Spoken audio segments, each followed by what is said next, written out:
আসসালামু আলাইকুম বন্ধুরা, সবাই কেমন আছেন? আজ একটু মুরগির মাংস বাছতাছি, কারণ খিচুড়ি রান্না করছি, সাথে মুরগির মাংস রান্না করছি।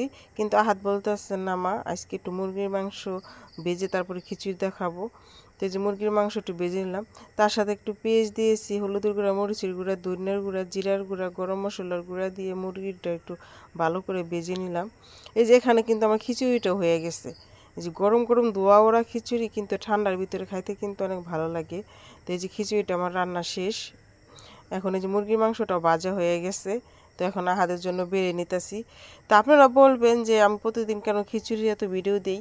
আহাদেরও কিন্তু খিচুড়ি অনেক পছন্দ, আমারও অনেক খিচুড়ি পছন্দ।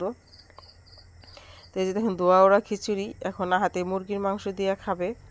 আহাদের অনেক পছন্দের এই মুরগির মাংস লেগ পিস।